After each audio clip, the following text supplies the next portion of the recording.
is pride. All you need is pride. ACS.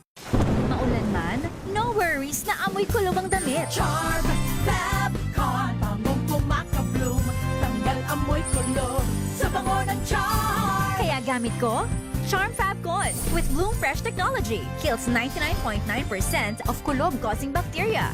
May aroma burst pa of thousands of flowers and berries. Ang sampay sa loob, no amoy kulob. Bangong kumakabloom sa charm. Charm Fabcon.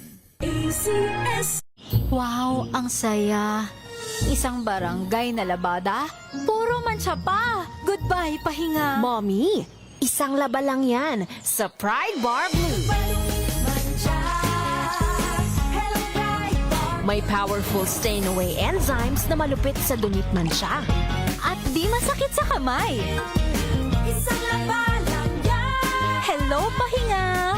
Hello, Pride Bar Blue. ACS. Tanggaling-galing mo. Smart dishwashing paste ko. Pritong ulam na masebo. Plato ng kaldero. Tanggaling for everyday. Ganyan pag smart ang dishwashing paste. May double tanggaling formula. Tanggal ang sebo, tanggal ang bakterya. Pahit para walang bahid. Linis fantastic sa metal at plastic. Number 1 ko to. Tanggaling-galing mo. Smart dishwashing paste. ACS. Tinesting, sinuri, siniyasan. Ang resulta? Super effective ang Shield sa pagpatay ng bakterya at virus. Shield Antibacterial Soap. Believe ang mga eksperto sa Philippine Nurses Association. At si Mami. Tiwala ako sa Shield. Shield Antibacterial Soap. Napatunayang mabisa. Ang mga nurse, tiwala. ACS.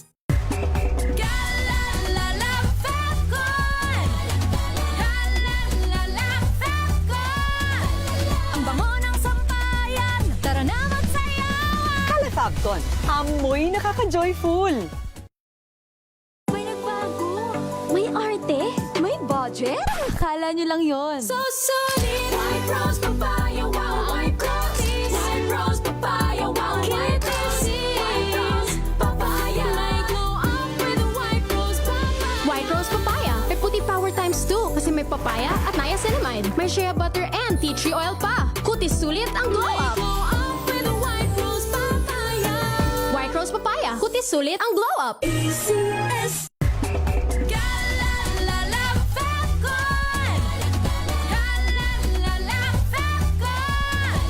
Ang bango ng sampayan. Tara na magsayawan. Fabcon, amoy nakaka-joyful. Kia ora, I'm Stephanie Adanza, 48 years old, and I'm working as a Member of Parliament Support Advisor here in Wellington, New Zealand.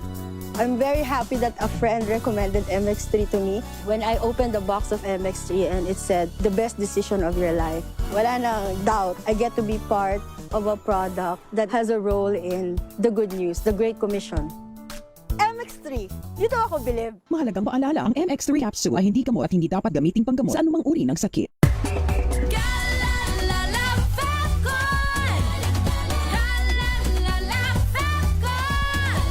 Ang bango ng sampayan. Tara na magsayawan. Fabcon, amoy nakaka-joyful.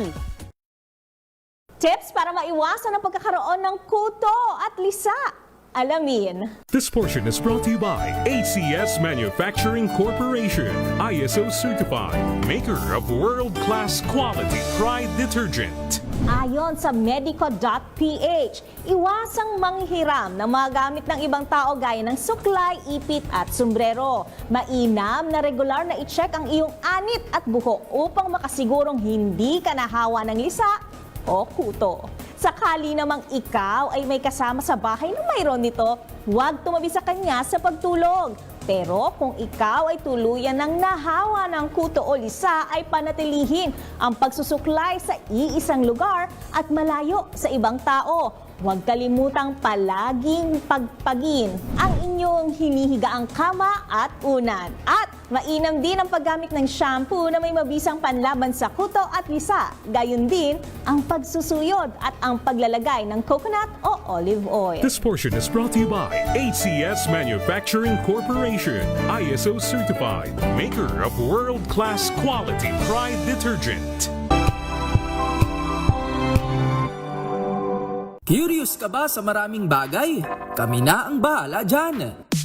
Aalamin, tutuklasin at bibigyang linaw namin ang mga katanungang bumabagabag sa inyong isipan. Sa programa kung saan ang bawat sagot ay galing lamang sa mga eksperto.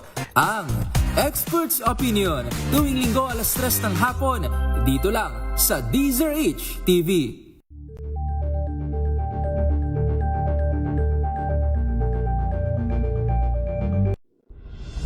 Tuloy-tuloy ang pagtulong, tuloy-tuloy ang pagseserbisyo at tuloy-tuloy ang balitaan kasama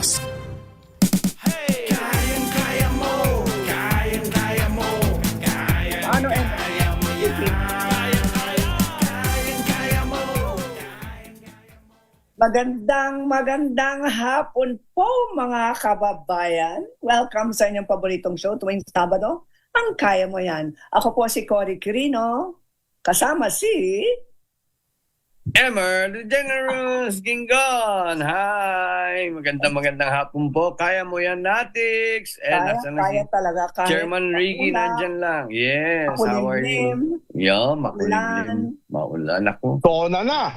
Oh, partner Ricky. so na naman. Ano na ang sasabihin sa SONA? Aba, ayan ako.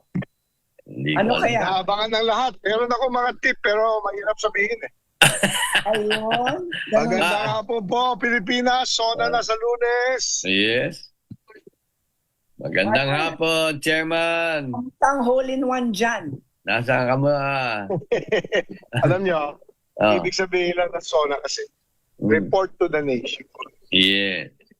Siyempre, may report na yung sinabi last year.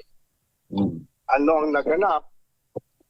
Mahiya naman kayo. Ayun, mahiya naman kayo part 2. Baka may part 2 na. Kumbinsido na may nagawa dun sa mahiya naman kayo. Ayun na nga, iniintay namin eh. Diba? Ang tagal. Kasi maraming opinion. Last year ba, kasama ba ang mga sinasabing mga perpetrators ng flood control scam? Yan. Satisfied ba tayo sa mga nakasuhan? Yun ang report card. Yan ang inaamagan mo, partner, at saka buong ang taong bayan. Diba tayo, nung nag-aaral tayo, palagi tayo kabado sa report card. Yes, the report card. Alam ko naman, pasang-awa tayong dalawa. Hindi. Sa grade school kasi sa Lasal, hindi ko na sa high school. Hindi ko alam sa Green Hills, ha? Lalagyan ka ng green star, purple star, or pula. Ay, lako. Tama. Akala ko nung araw, yung pula, Pasko. Yes. Pakikita mo sa pagmagulang natin. Di pala Pasko yun. Red star. Ma'am Cory. Cory, ano? Alam anong panahon na yun? Yeah. Yung red, ano pala yun? Ano sa puwet? Balat. Balat. Red alert. Hindi ko alam, Emel. Sa inyo ba sa Lasal Green Hills, sa grade school may nagpapadel? Ay, ganun ba? Bawal yan. Nung high school na yan, nung pumasok tayo ng freshman sa Lasal TAF. Kasama yun. Pagka meron kang bagsak, paddle. Oy, talagang ngayon hindi pwede yan. Ay, ngayon lang yun. Dati walang ganun-ganun. Pero never naman ako na paddle. Hindi. Ako na, Hindi naman ako rin na kinurot sa tenga. Ano Ma'am Cory. Ma'am Cory, ikaw naman. Ano? Ako naman natikman ko yung tsinelas ng tatay ko. Mas stricto ang papa mo. Long shot? Long shot. Pero hindi lang naman ako, long shot? Na tsinelasan. Yun. Mga kapatid kong lalaki madalas. Ayun. Mahigpit ba yung dad mo, Cory? Mahigpit. Ako sobra. Wow. Espanyoli, di ba? At kailangan may chaperone pa ako. Kung pupunta lang ako, tatawid lang ako sa daan. Mahirap pala lumigaw sa'yo. Yun na nga, hirap pala lumigaw sa iyo panahon na yun. Hirap pala Kasi yung mga elder may batch bantay namin. pa. May bantay Sandali na. lang, ha? Oh. Ituloy mo na yung Dar. Ay, nako, Dar News natin, Secretary Estrella, tinampok ang mga makabagong programa ng DAR sa mga estudyanteng filmmakers ng Pelikula Agrario 2025. Ayun. Mainit na tinanggap ng Department of Agrarian Reform Secretary Conrado Estrella III kasama ang ilang mga opisyal ng mga estudyanteng filmmakers ng Pelikula Agrario 2025 sa DAR Central Office bilang bahagi ng isang natatanging immersion activity upang masaksiyan ang pang-araw-araw na operasyon ng kagawaran at higit na maunawaan sa pagpapatupad na reformang agraryo sa bansa. Sa kanyang mensahe. Nasa sining na para ang Dar, ha? Nasa sining na. Yes, boss. Yes. Pwede na. Nasa YouTube meron. Napanood nyo na ba yung Odyssey? Kayong dalawa? Oo, maganda yun. Maganda yun. Hindi mo pa napanood yung Odyssey? No, tayo na. Sa Lunes, kasi libre ang mga senior. Tama. Uy, may bayad. Hindi pwede. Libre magbayad ka. Libre. Kailangan. Sa kanyang mensahe, hinihikayat ni Senatorial Estrella ang mga kinabukasan ng bayan na lampasan ng simpleng pagmamasid sa gawain ng pagmahalaan at magkaroon ng mas malalim na pagpapahalaga sa paglilingkod ng sambayanang Pilipino. Hindi lang kayo naririto para magmasid, gusto kong makita ninyo kung paano talaga gumagana ang pamahalaan.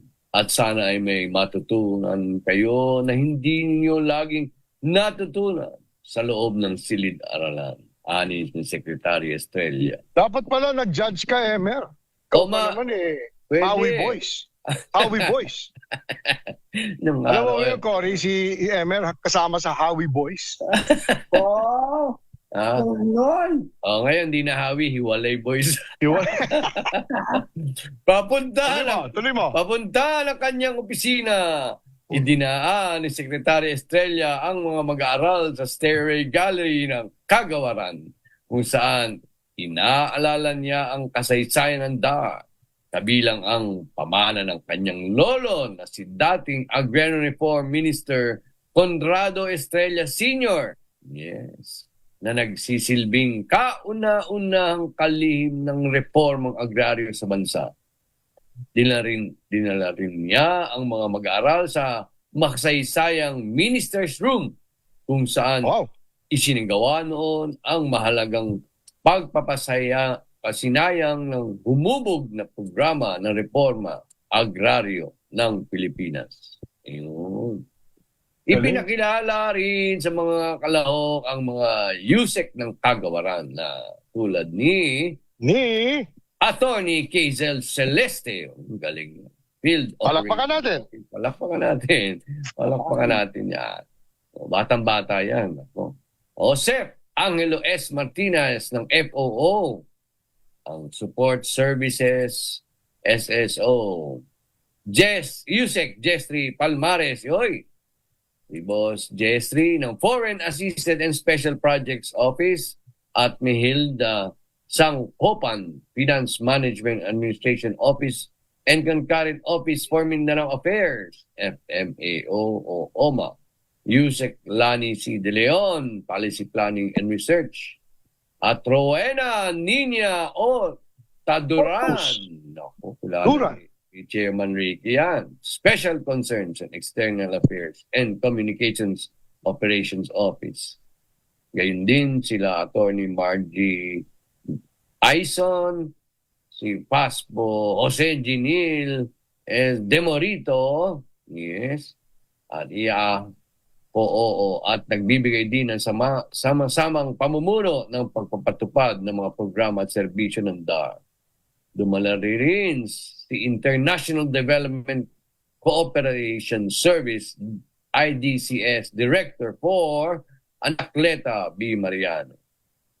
Sa isinagawang immersion, tinalakay ng mga opisyal ng DAR ang mga pangunahing programang isinusulong sa ilalim ng pamumuno ni Secretary Estrella, kabilang ang support parcelization of lands for individual titling o split project, VISTA, yung Value Chain Innovation for Sustainable Transformation Agrarian Reform Communities Project, at mga proyektong pang-infrastruktura gaya ng pang-agraryong tulay para sa bagong bayanihan ng mga magsasaka o PBBM bridges at farm-to-market roads na nagpapahusay ng konektibidad ng mga komunidad, mga magsasaka, nagpapababa ng gastos sa transportasyon at nagpapalawak ng access sa mga pamilya at mahalagang serbisyo. Yun. Galing. Pinaliwanag din yung sa mga opisyal ang pagpapatupad na Republic Act 11953 or New Agrarian Emancipation Act na papamahagi ng COCROMs o yung mga Certificate of Condonation with Release of Mortgage na nagpapasawalang visa sa mga amortisasyon sa lupa ng mga kwalipikadong agrarian reform beneficiaries at nagpapalaya sa kanila mga lupain mula malamang nasa SONA yan. Nasa SONA sa Lunes yung report na yan. Parang ML. Talaga, oo nga. Palagay ko one of the achievements to, pagkakasang pag nagsangla at pamahalaan upang lubos nilang mapakinabangan ang kanilang mga saka. Bilang bahagi ng dialogo, nagbigay din ng mga tanong, mungkahi at mga rekomendasyon ang mga estudyante, filmmakers, hinggil sa programa ng Reform Agraryo. Malugod naming tinatanggap sa Secretary Estrella ang kanilang mga pananaw at mungkahi at binigyan diin ang mahalagang papel ng kabataan sa mga epektibong pagpapabatid ng mga programa ng pamahalaan sa publiko. Mabuhay ang DAR, Department of Agriculture. Secnator. Secnator. Congratulations, Sec Conrad. Conrado Estrella III. Sa oras natin 4:20 ng hapon, magbabalik po ang Kaya Mo Yan sa DZRH. Sa pagbalik namin, happy, healthy, at iba pa. General Torre pa. Ayun, Tambay po mga kaibigan. Okay. Ang oras na yan ay hatid sa inyo ng maliit ang budget sa announcement. Malaki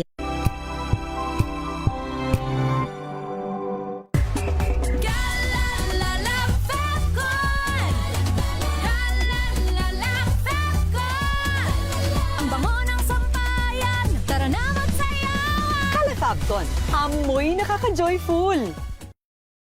Sa puso ng kalikasan, natatangi ang prutas ng mangosteen.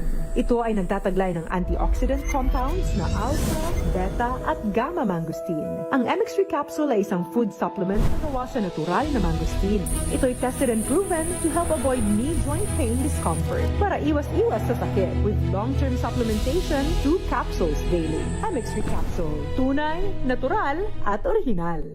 Mahalagang paalala, ang MX3 capsule ay hindi gamot at hindi dapat gamitin panggamot sa anumang uri ng sakit.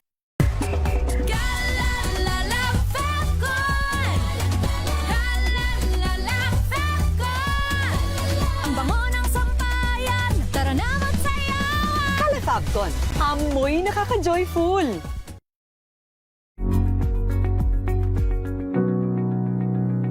This portion is brought to you by ACS Manufacturing Corporation, ISO certified, maker of world-class quality Pride detergent. Bukang bibig ng mga kabataan ng love languages, hindi lang sa pakikipagrelasyon kundi maging sa pakikipagkaibigan.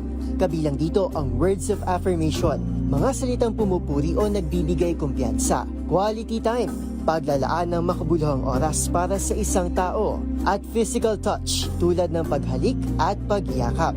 Gayon din ang acts of service o pagsisilbi sa iba at receiving gifts o pagkaramdam ng pagmamahal sa tuwing makatatanggap ng regalo. So yung research behind sa love language actually medyo mixed siya. So may pagka-popular psychology siya, meaning popular siya pero yung evidence for it ay hindi gaano ka-solid. as it sounds. Pero helpful construct pa rin siya. So, I think it's still something na magsistay sa mga tao kasi it's a way for people to talk about relationships na madaling intindihin. They're a method of saying your needs and your wants. Kaya siya nagiging helpful. So, pag pinapag-usapan na natin kung paano pa nade-develop yung mga gusto ng mga tao sa relationships, it's a mix of kung saan tayo nasanay at kung ano yung kailangan pa natin. Ayon kay Alicia Serrano, isang relationship coach, ang love language ay nagiging learned behaviors. Depende sa kinalakihang environment ng isang tao. Sa katunayan, karaniwan itong nagiging pamantayan ng marami sa panunuyo sa isang potential romantic interest. Being able to show your partner na ganito ako mag-express ng love, tapos naiintindihan ko rin na ito yung gusto mo, ito yung love language mo. I think being able to meet in the middle is the ideal situation. Paglilinaw pa nito, hindi problema na magkaiba ang love language ng isang magkarelasyon. Basta't pag-uusapan nila ang kanilang pagkakaiba at kung paano nila ito mararamdaman at maipaparamdam sa kanilang partner. This portion is brought to you by ACS Manufacturing Corporation, ISO certified, maker of world-class quality. Hey! Kayang-kaya mo! Kayang-kaya mo! Kayang-kaya mo! Kaya mo! Kayang-kaya mo! Laban lang! Kayang-kaya mo! Kayang-kaya mo! Kayang-kaya mo! Ayan. Panahon na para sa ating happy, healthy at iba pa, mga kababayan. Yes. Para maiwasan ang sakit ng ulo. Oy! Sa ulo ngayon. Maraming may sakit ng ulo at marami rin sila. Maraming may sakit ng ulo talaga. Right? Yes, yes po. Very common ang headache, di ba? Para sa mga ibang tao. Pero may iba't ibang klase na headache. Yung pang karaniwan lang na headache, ito yung mga tips. Pang araw-araw, ha? Uminom ng maraming tubig. Ayun, lagi naman, tubig. Palok ng 10 basong tubig, partner, kasi ang dehydration ay isa sa pinaka-common na dahilan ng sakit ng ulo. Ayun, mag-inom ng tubig at mag-save ng tubig. Number 2, pagkulang sa tulog. Ayan, magkakaroon tayo ng headache. Kaya bawal ang puyat. Puyat. Ito, tulog pala 7 to 8. Kailangan kumain sa tamang oras. Kasi pag mag-i-skip po tayo ng meals, bumababa ang blood sugar natin at mahihilo tayo at saka meron pa tayong sakit ng ulo. Naku. Yan. Ito naman. Siguro ayaw niyong marinig itong advice na ito, pero totoo po ito. Ang pahinga sa cellphone at ibaba ang cellphone. Ibaba mo yan kasi every 20 minutes kailangan tumingin sa malayo ng 20 seconds. Kapag nakadikit ang ating mga mata sa cellphone.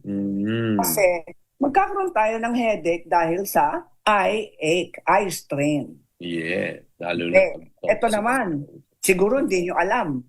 Ayusin ang postura. Ayusin ang, postura.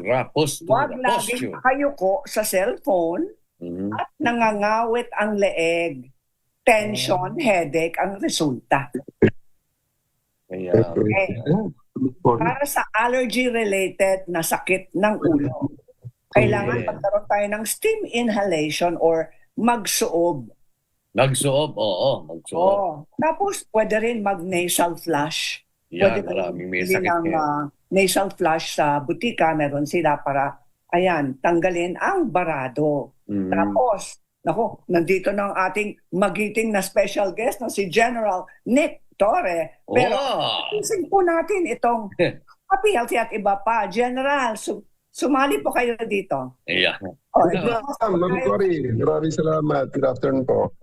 Alam natin na siguro maraming sakit ng ulo si General Torre dahil sa MMDA traffic, mga problema sa daan, mga natural disasters, mga ganun. Yes, yan ang pag-uusapan natin. Yung ating mga usual triggers, mga kababayan, alikabok.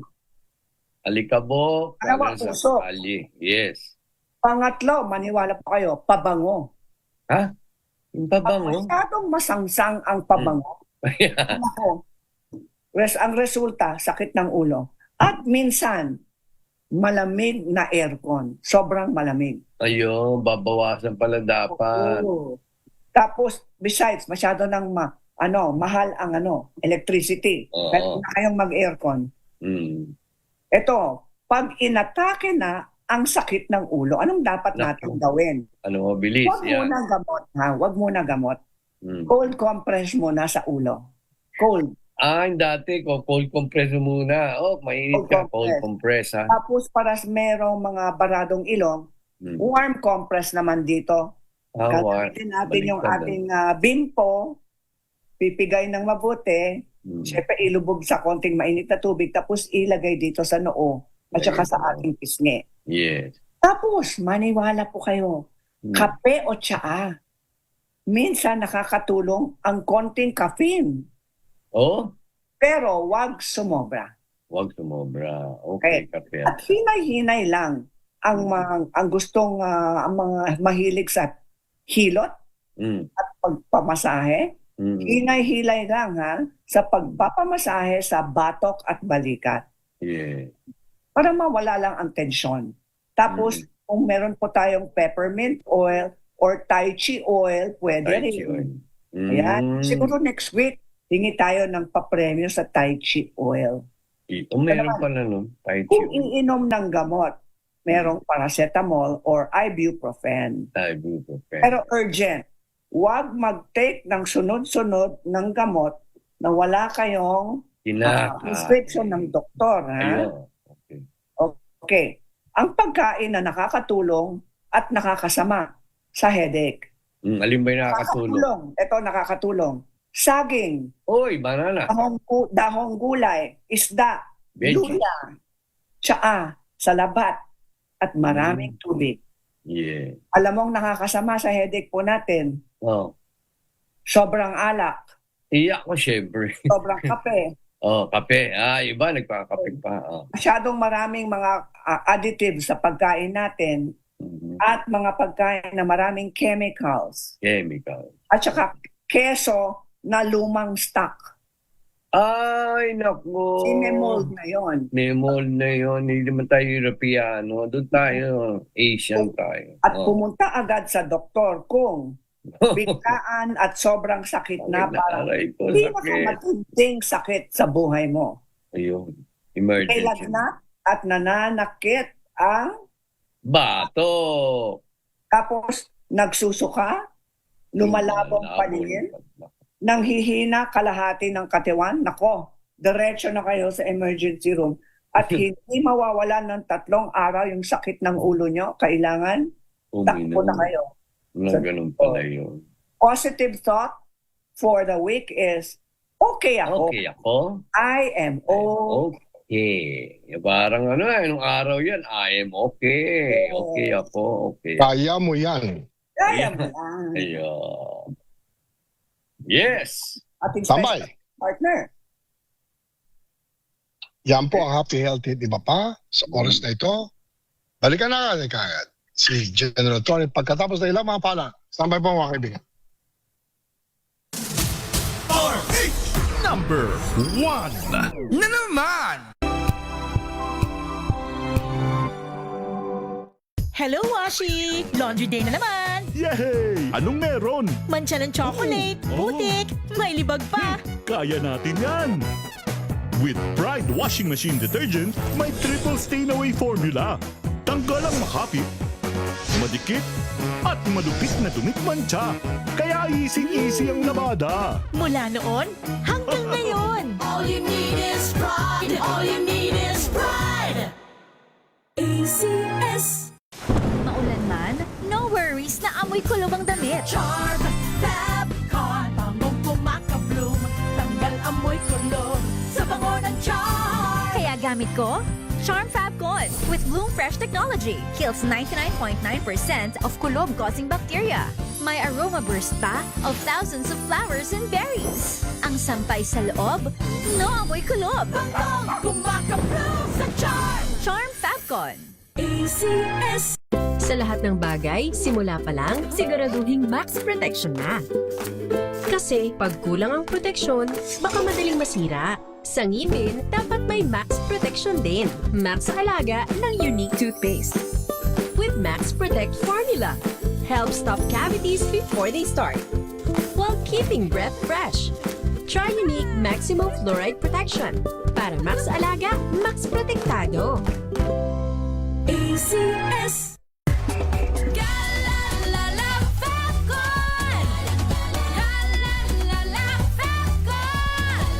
Ang bango ng sampayan, tara na magsayawan. Calefabcon, amoy nakaka-joyful.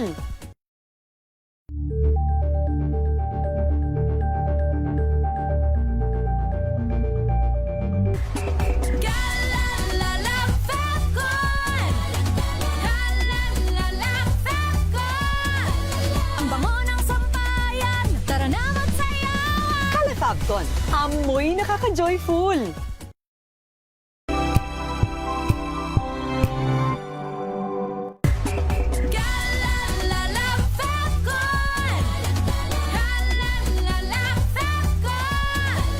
Ang bango ng sampayan, tara na magsayawan. Calefabcon, amoy nakaka-joyful.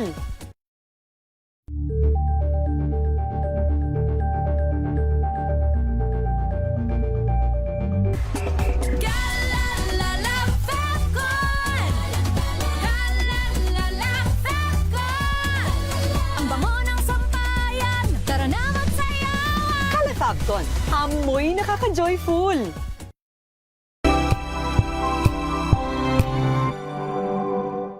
Maagang balitaan, maagang usapan sa mga issue at balita. Kasama si Kuya Angelo Palmones sa Magandang Umaga Pilipinas. Mula Lunes hanggang Biyernes. Visayas at Mindanao at maging sa ibang bansa. Luzon, Visayas, Mindanao. Una sa Pilipinas. Una sa Pilipino. Walang advokasiyang maliit, basta't malimit. Maraming salamat. Muling sumasenyo ang ating palatuntunan special on Saturday. Salamat po sa inyong pagsama sa amin dito sa Executive Session. Mabuhay ang Isang oras na talakayan ng mga usaping may kinalaman sa ating akto. Idulog nyo na yan dito sa Hoy. Bawal yan. Ang latest happenings at trending sa mundo ng entertainment and lifestyle or favorite stars. Mga kwentong maghahatid ng inspirasyon at aral sa mundo ng Ang mga maiinit na isyung pambayan, mga balitang kailangan mong malaman, usapin sa pamahalaan, politika, ekonomiya at kabuhayan. Ito ang mga dapat mong malaman, pakialaman at pag-uusapan dahil kayo ang tinig ng mamamayan dito sa Damdaming Bayan.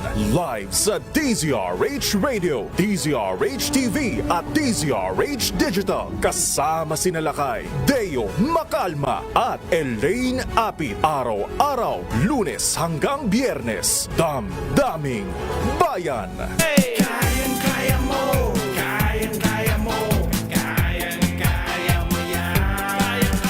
Kayang-kaya mo. Babalik po ang kami sa DZRH ngayong hapon na ito at dito na ang pinaka-sikat sa MMDA. General, magandang hapon. Welcome back sa programa Kaya Niya sa DZRH. General Nick Torre. Yes. Dito lang siya sa isang tumawag lang VIP kaya babalik. May 1 minute. Yes. Anyway, naimbita siya ni Cory kasi tungkol sa traffic, flooding. Yeah. At alam mo, mahirap mag-manage ng Metropolis, ha? Yung mga disaster po. Ayan na. Ayan na si General Nick Torre III. Yes, Ma'am Cory. And sir, at magandang hapon sa inyo lahat. Welcome back, General. Welcome Yes, po. sir, Ricky. Hindi namin pwede pigilin kasi alam namin nasa active service ka pa rin, General, eh. Hindi ka pa nagre-retiro kaya General ka pa rin sa amin. Yes po, yes po. Walang problema po. Kanina binabanggit namin, General, na napakahirap mag-manage ng Metropolis. Kagaya ng Metro Manila. What is a day like, General Torre, dyan sa MMDA? Magandang tanong po. Ang sagot po ay, ito po yung aking ito po aking Sabado. Ako, puno-puno. mula umaga hanggang gabi. Parang Lunes General, parang Lunes. Parang holiday. What is a day like, General? Walang tulog? Ito po kasi, tingin ko naman sa serbisyo publiko lang talaga yan. Naging instinct ko na kasi yung, siyempre, magmalasakit talaga sa trabaho. At ang unang pagmamalasakit natin, araw-araw, especially the weekdays, yung traffic sa umaga. So, 5:30, nandun na ako sa command center at tinitingnan ang ating mga kababayan na sumusuong sa rush hour. Yeah. So, that will be 5:30 hanggang mga 7:30, 8. And then, doon na tayo sa ating opisina. Inuuna ko na kaagad yung mga day's work ng mga papel. And then after that, ito na yung mga kasunod, business of the day. Nandyan yung flood control natin, andyan ang solid waste management natin, andyan yung ating mga urban greening, at napakaraming programa na kailangan natin patulan talaga at kailangan natin tutukan. Sorry. Okay, General, kasi syempre, ang dami na nating mga natural disaster na nangyari dito sa Pilipinas. At ano kaya ang maipapayo nyo sa ating publiko kung anong dapat natin gawin in terms of disaster preparedness? Alam niyo, Ma'am Cory, ang isa, ang ating gobyerno hindi naman we're doing our best. Hindi kami nagsaslack, Hindi ko masabing hindi kami nagkukulang. Talagang may mga pagkukulang pa. Andyan ang ating 73 pumping station sa pinaka-common dito sa Metro Manila na disaster natin ay ang ating mga pagbaha. Pero, Ma'am Cory, pasensya na, Pero talagang ito, ipo-point out ko talaga. Marami sa ating problema sa disaster ay nagsisimula sa disiplina. Discipline problems. 1,000 tonelada ng basura ang aming nakukuha buwan-buwan sa ating mga estero at sa ating mga pumping stations. That is 12,000 tons of trash every year. Pare-pareho. Hindi sa dahil yan lang ang itinapon na basura, kundi yan lang ang aming kayang kunin sa panahon ngayon. Napakarami ng basura, napakarami ng mga nagbabara sa ating pumping stations. Hindi pa kasali dyan yung mga water lily na talaga namang nagiging peste na talaga. Yes, tama. Sa Pasig po, kitang-kita natin. Magandang water lily, pero naging palang hazard yun. Dumadami. Okay sana ang water lily kung pailan-ilan lang. Pero kung yung water lily na ng cover, ng tubig, at pag pumasok sa pumping station, tigil ang makina sapagkat hindi naman siya kayang ipump ng mga impeller. Talagang nagiging peste na siya at walang katapusan.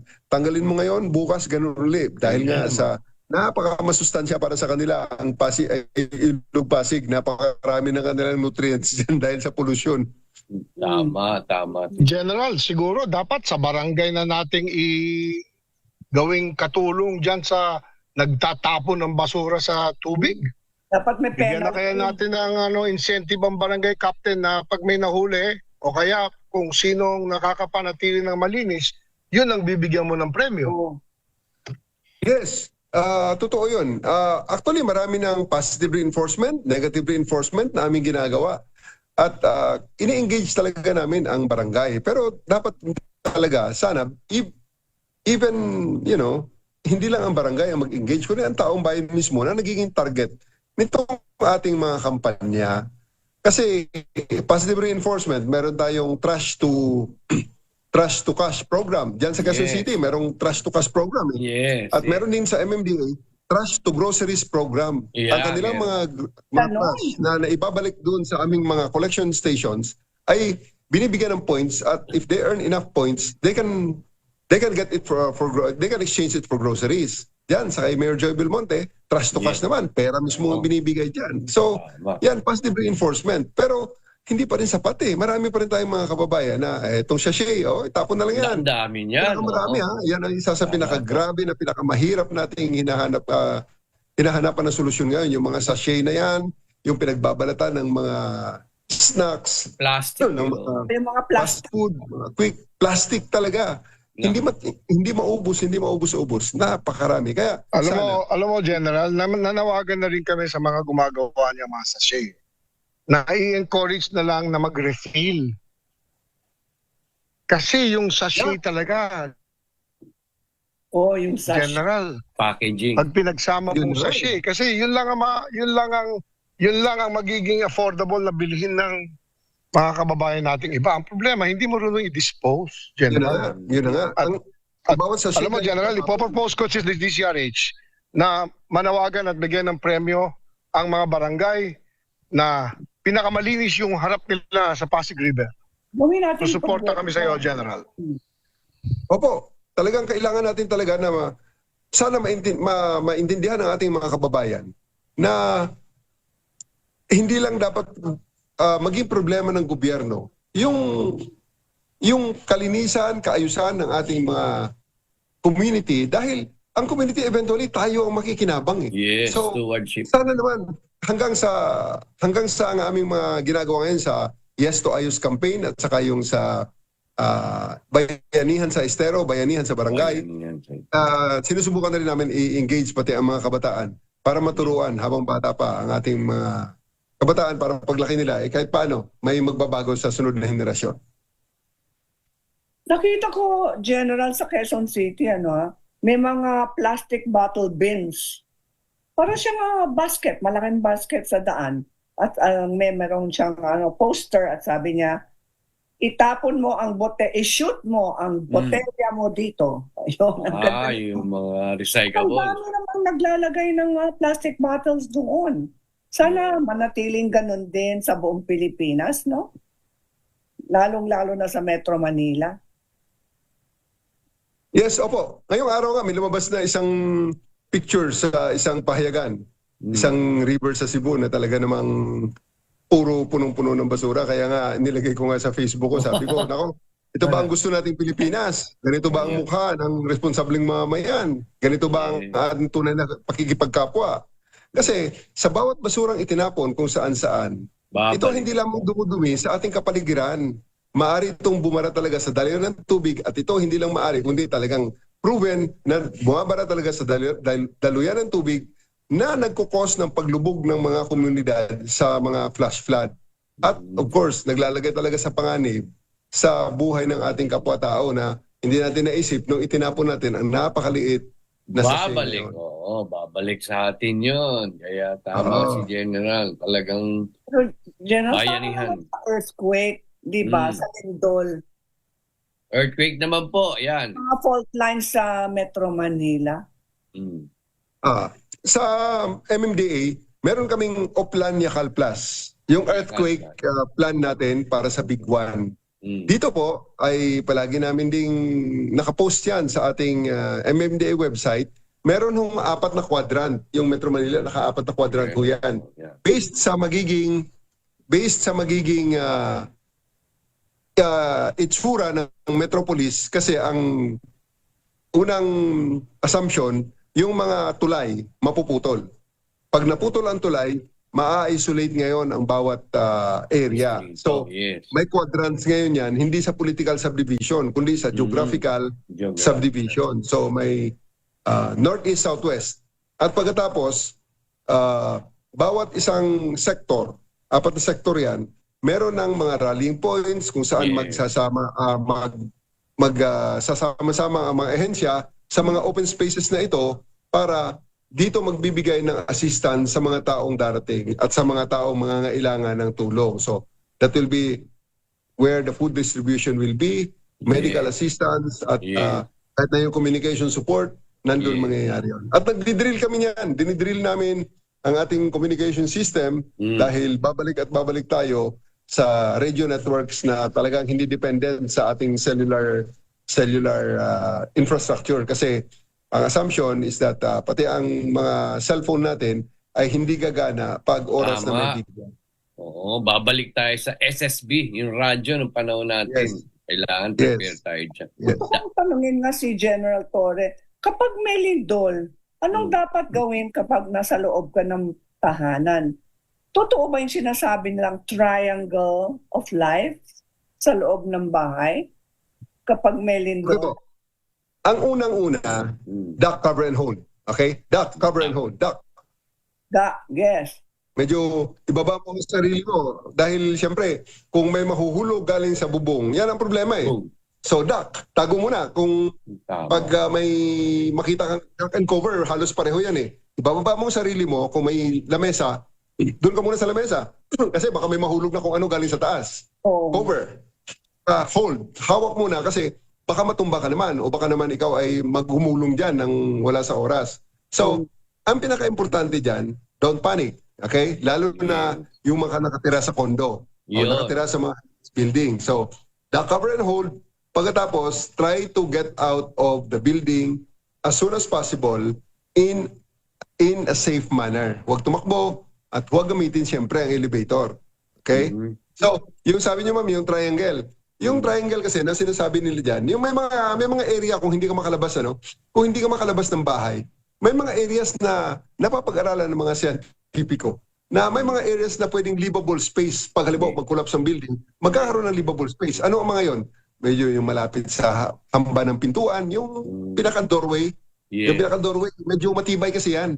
Matibay yan, may reinforcement yan. So, medyo matibay yan. So, if there's a building collapse, there's a possibility that near that place will be a livable space. Hindi siya mapipit-pit. Okay? So, yung malapit sa mga malalaking poste. Yung malaking poste na pag mag-survive yan, hindi naman yan didikit kaagad ang lahat ng mga nahulog sa kanya. So, there will be spaces na livable. Pero last recourse yan. Ang kung pwede kang lumabas ng building, ay lumabas ka ng building. Oo, syempre. Oo. Pero General, sabi nila, kapag merong sofa, tumabi ka sa sofa sa sahig. Tapos, kung may mahuhulog na, magiging triangle daw yun. Totoo ba yun? Yes. Yun nga po. Yun na nga, ma'am. Yun na nga yung sinasabing triangle. May mga areas na ini-expect na hindi ka agad mag-collapse o hindi ka agad siya mapipit-pit at magkakaroon ng mga livable space. Kaya kung sofa nga sabi nyo, kung ang sofa nandyan, pag may mahulog, gaganon, di livable space tong portion na to. Ganon din sa yung mga pintuan. Yung mga pintuan natin, mga doorways natin, medyo matibay yan eh. So, pag ang assumption dyan, na pag nahulog ang bubong, nahulog ang kisame, magkakaroon ng space dyan in between sa area na yan. Hindi yan magkukulapse na magkakrumble. General, kailangan ba magkaroon ng earthquake kit sa bahay just in case? Anong dapat nating ilagay doon sa kit na yun? Ang tawag namin dyan, ma'am, ang tawag natin dyan ay go bag. Meron tayong mga go bag at tinuturo natin sa mga estudyante, tinuturo na natin sa ating mga kababayan through the barangay, sa mga pulong-pulong ugnayan, na itong go bag natin may kanyan eh. Maganda yun sa loob niya. May mga certain necessary items kasi ang expectation diyan, you will be on your own on the first few hours. You are on your own. So ibig sabihin, sa go bag mo dapat naka-customize yan sa iyo. Una-una sa akin ang go bag ko, meron na kaagad yan na tatlong mga 5 araw na supply ng amlodipine at saka losartan. At saka ng rosuvastatin. Survival, tama. So, yun para sa go bag ko. Gamot, siyempre. May rosuvastatin ka at saka may gamot, General, gamot. Yan. And then of course, kung pwede yung light source, meron kang flashlight. Meron kang pito para mahanap ka. Yan ang mga una. Tapos siyempre, kasunod na dyan yung first aid kit, meron na dyan yung pagkain, meron dyan yung tubig. Yan, sa mga ganon na because it is expected that you'll be on your own in the next few hours after a disaster strike. Kasi nag-aayos pa ang gobyerno, nag-aayos pa ang mga kababayan natin at kung sino man ang responsable, nahanapin ka. Or, siyempre, ang tao, kanya-kanya muna yan dahil talagang ibiglaan para sa lahat yan eh. We will gather our wits at saka yung mga agency ngayon na mga dapat ay mag-provide ng assistance, yun, saka palang magsisimula ang mobilization. Tulad nga suggestion ni Chairman Ricky po, ang mga nakamotor, yan, i-gather natin mga groups na mga motorcycling kasi sila yung mga first responders. Pwede po pong magamit niya. Alam kong ginagamit niyo po sila sa in case of emergency. Yung mga may radyo, yung mga radio clubs. Siyempre, lahat yung mga... Yan po sa ngayon, ang sa MMDA po, yan ang ngayon ang ino-organize namin na 136 troopers. Kasi may hotline po tayo. 136 hotline, yan ang ating MMDA emergency hotline. So 136 ho yan. Tawag ho kayo dyan at para mabigyan kayo ng traffic assistance kung ordinary na traffic incident ang inyong nakasangkutan, ang aming garantiya dyan ay 555. We will answer in 5 rings. 5 minutes. We will be with you in 5 minutes. And we will resolve your concern in 5 minutes. Pwede ho natin tawagan yan. Tawagan niyo ngayon. Galing 555. General sa office niya Ang galing. Hindi ho kayo na isang lugar ngayon na pwede nating masubukan. Tawagan niyo ang ating 136 at sabihin niyo lang sa operator na, oy, tinetesting dito sa DCRH ang aming sistema. Pwede bang bigyan niyo kami ng picture sa aming Viber? Bigyan nyo kami ng picture nung kung anong lugar ang pinipili nyo na major roads na covered ng MMDA cameras. Pwede ko natin gawin. And ang picture na yan ay dapat dumating sa inyong cellphone sa loob ng mga siguro 2-3 minutes. Ganon ka-confident si General Torre. Kasi action man siya. Yes po. Yes po. Sigurado po tayo dyan. Dapat, Ma'am Cory, bumisita ka dito sa Pasig office nila, yung TVs nila, ang ganda nila. Napunta ka ba doon? Yung kanila control center. Meron mga taong nagre-racing sa Skyway. Kung nagte-testing ng kanilang mga mamahalin na kotse, ng mga race cars. Nahuhuli rin sila, no? Meron ho. May mga traffic cameras po ang... management ng Skyway. Actually po, ang management ng Skyway ay separate kasi sa MDA, pero nagbibigay ho kami ng tulong pag sila ay mag-request ng tulong namin.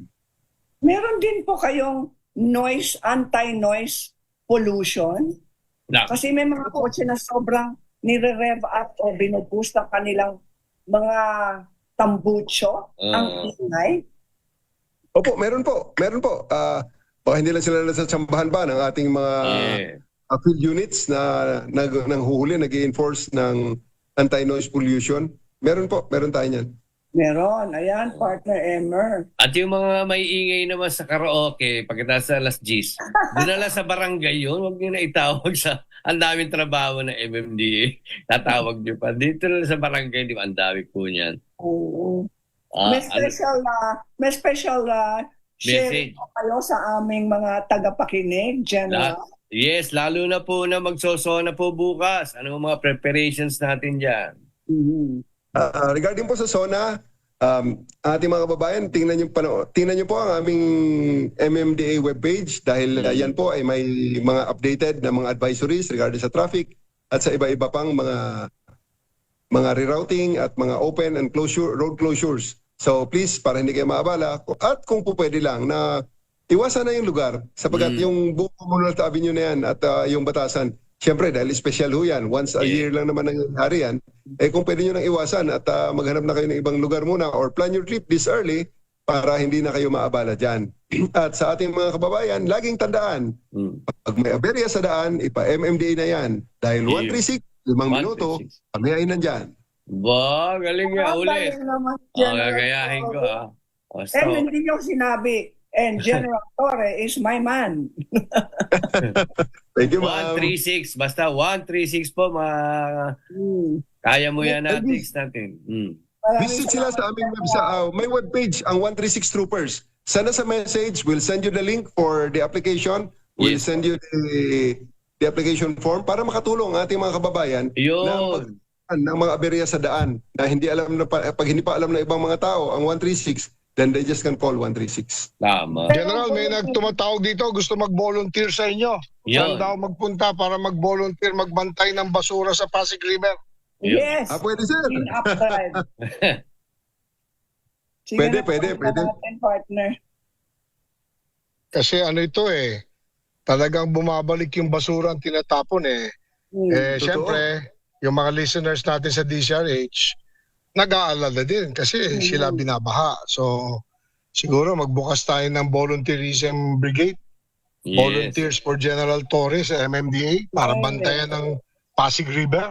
Sayang Kasama po dyan sa hotline 136 Troopers. Ang trabaho namin na pagbantayan ng waterways sa Sisteros at pag nag-report ang trooper, pwede niyang kunan ng picture. Kasi sa amin pag nakuha na kayo ng picture, pupuntahan kayo ng aming mga environmental police or ipatawag namin sa barangay na sila ay puntahan at pagkatapos ay pagmultahin or pagrenderin ng community service. Marami na po na ganyan. Marami na po. Community service. At saka siguro, General, imbis na multahan, bigyan naman ng incentive. Siguro mas maganda yon na manatili, malinis. Alam mo kasi yung orientation ng mga factory sa Pasig, General, kung napansin mo. For example, Nasa likod nila yung Pasig. Hindi nakaharap sa Pasig, General. Kasi sa ibang bansa, General, Germany, ikaw nakaharap ka sa Rhine River. Hindi yung likod mo nakaharap sa Rhine River. Dapat siguro yun ang pag-aralan na. Yes po. Magandang idea po. Okay, congratulations, General. Keep up the good work. Maraming salamat. Maraming salamat po sa inyo, sir and ma'am. At sa inyo. Salamat. Thank you po, General. Nick Torre, galing naman. Galing. Takpakan natin. Mabuhay, General Nick Torre. Okay. Bus na oras natin. Partner Emer, Partner Cory, may mga huling babatiin kayo. Go ahead. Yun, marami pang nanonood at nakikinig sa ating show, pero bagong listener si Joey Papang. Ayan. Of course, welcome back, Rose Cabrera, ang CEO namin sa clickme.ph. Yan, tumutulong kami. Sa mga out-of-school youth all over the world dito, tumutulong. ClickMe, K-L-I-K-M-E. At saka bukas na ang tanggapan ng Mutya ng Pilipinas para sa aspiring queens. The future queens of Mutya ng Pilipinas, gaganapin na ang aming Grand Coronation October 14 sa Phil Oil Arena. Okay, happy birthday, babati na ako, mga fans mo dito, si Noel Morales at si Don Di Mapa. Magandang hapon din sa inyo. Good afternoon, boss. Kita mo? Hello. Nakapag-programa ako kasama nila, live. Very good. Emer, sino babatiin mo? Wala. Ano lang, marami tayo. Yung mga ni-welcome natin at yung mga mesa kayo, magpagaling kayo, August na. Magtipid tayo ng tubig. May mababa ang gut river natin. Alright. Saka sa lahat na may birthday ngayon, happy birthday! Happy birthday! Dito pa nagtatapos ang programa natin ngayong Sabado. Abangan nyo ang ating programa tuwing Sabado ng DZRH. Dito sa DZRH, ako po si Chairman Ricky. Ako po si Cory Quirino. Ako po si Emer Magno Gingon. Tandaan nyo, 4 to 5 p.m. tuwing Sabado, nationwide at global, ang programang Kaya mo yan. Bye! Happy weekend po! Happy